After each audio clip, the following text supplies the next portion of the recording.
Hey, what's up YouTube? As you know from reading the title of this video, we're going to be working on a farmhouse table today. It's a really simple project, just takes several steps to do. We're going to walk through that. I'm actually catching us up midway through the project. I didn't decide to start shooting video until after I'd started.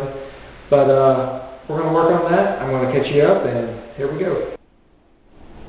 Just for simplicity's sake, I'm showing you the bottom side of the bench just because it's easier to flip it over and show you the structure underneath than it would be trying to get underneath the table or try to flip the table over. So you can see we've got the cross pieces here. They're going to be there for stability and support. You may not need them that close. With the long bench like I had here, I didn't know how many people are going to be trying to sit on it at once, so I'd rather be safe than sorry. You can see the frame goes all the way around the edge with the four legs locking in. And to show you how these legs mount up, you see that there's actually just this one part of the leg that sticks out. The others sit flush against the frame, and I've got two screws put on each space of the leg. And just to make it easier on yourself when you get there, I wouldn't put this last cross piece in on either side until you get the leg put on. You're never going to get a screw in where you need it if you do. Alright guys, so this is the under the tabletop structure that I was talking about before. Around the perimeter is the apron, as people call it, and it's going to be the part that you actually see on the side. If you're standing far enough back, you can see it underneath the tabletop. And those pieces that go across are just there for support, like I was saying before. And as you can see, I have notched out using a chisel and hammer and chisel an exact fit for these. I did add a little bit of extra space in there, that way I could fit glue and not worry about the glue not having enough contact. So down here on each one of the four corners, I've got the piece that runs the long direction. It has a cutout that matches up a piece that is mortise and tenison, is the technique that's actually used. So you can YouTube that if you're curious on how to do mortise and tenison.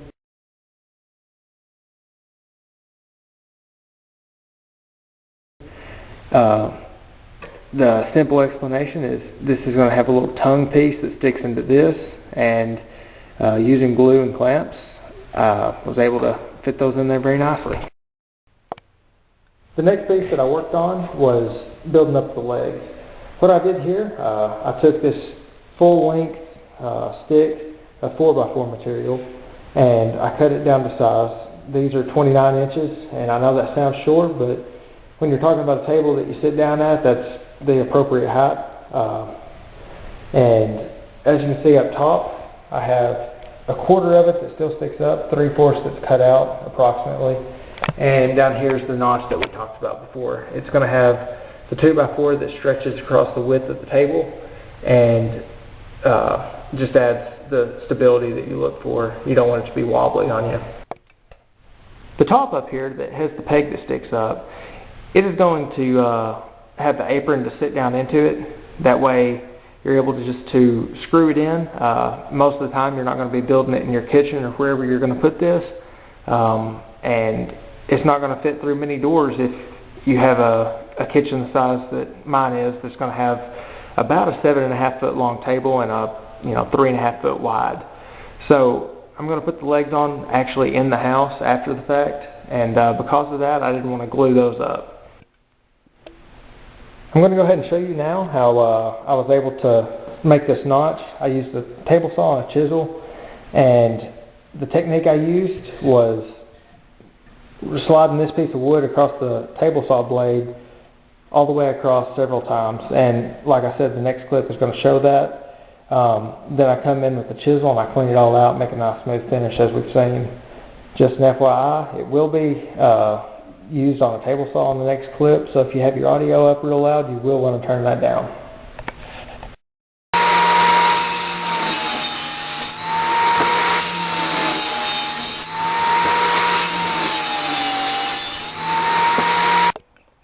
And that's what we come away with after we get done using the saw on that.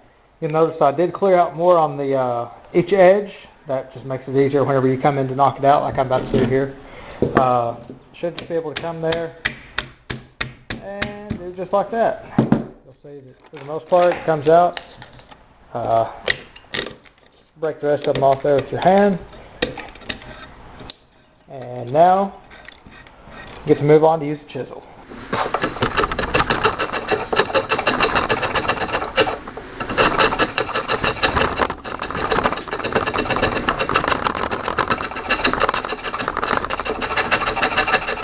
At this point you can see I'm ready to go ahead with the tabletop, and whenever I go to glue that together, I'm going to want a nice finish on each side of the board so the glue has a perfectly normal plane to each other. And so you come here and you look down the end of the board. This one is pretty straight. I don't see hardly any bow or cup in it. I can flip it over and it is right about the same. So I'm only going to have to plane off a little bit just to make that, or cut off that little bit to make a nice plane. And I will do that to all the boards. I'm using this setup here. Got a fence set up beside the table saw blade. Any other notes on that? I would go ahead and say just be sure and use a push stick. So moving on to the tabletop. Now that you've got all your pieces of wood that are going to go up top that are nice and planed, and then the edges are going to be smoothed off using a joiner or a table saw like we've shown, you're going to go ahead and start gluing that together. Of course, wood glue sets rather quickly, so I wasn't able to video while I did the gluing. I just have the aftermath right here that's still set up, and I'm going to leave these clamps on for another several hours just to make sure I get a nice tight finish. But I will go ahead and describe the process in which I did. So first off, I wanted to glue in segments. That way I had just two boards getting glued together at a time. So in doing that, I was able to clamp and glue separately, and that ensured that I didn't have nearly as many ridges that would come across there. I ended up with a really satisfactory product here. I didn't have any of the ridges that I was wanting to avoid, because that would just be an embarrassment if you did all this work and then the final product is not worthy of even showing off. So you're going to want to take your time on this. Just to give an overview of what I have here, you see I have clamps that are vertical and horizontal. The vertical clamps, I have some of these extra pieces of wood I had, and I made sure and smooth those off to a nice finish. And as you can see down here, I have some blue painter tape. I wanted to do that in case any of the extra glue seeped through. I didn't want a piece of wood being glued to the tabletop, top or bottom, because that would really throw everything into chaos if I had to get that off there after it was glued. Because if you've done any wood glue work before, you know how strongly that adheres. As many clamps as you have, you're going to want to go ahead and use them all. I only had 5 that would fit across this width, so I went ahead and used all 5. Just go ahead and space them out evenly. And you'll see down here, I did not put this vertical clamp the same as I did on the other end. I spaced it down, a 1.5 foot or so here, just because I could tell that it was going to need stability more here than it did at the end. For whatever reason, the planing didn't work as well as I'd hoped on this. So I had a little bit of a bow in the wood. This helped take that out, and now the glue will be able to hold it tight. I did go ahead and put a clamp at the joint that was being glued on the very end. That way it was flush on the end as well as in the middle there. Alright guys, so for this part of the video I decided it would be most efficient if we went ahead and jumped inside to see the finished product, so I could walk you through the steps to get to this point. Once you get everything glued up, it's going to go rather quick and seem pretty simple to you, so I decided to be most efficient and waste less of your time if we just walk through the steps together. So first off, I would advise you, once you get everything stained, or once you get everything glued, to go ahead and stain and polyurethane before you actually assemble it. I chose the red mahogany for the tabletop and the ebony for the bottom. Those are both Minwax colored names. The Minwax is a good product that I came across. I really enjoyed the color that I got from that. So once you do get everything stained, you'll come here, and the first thing I would advise you to put together is this frame.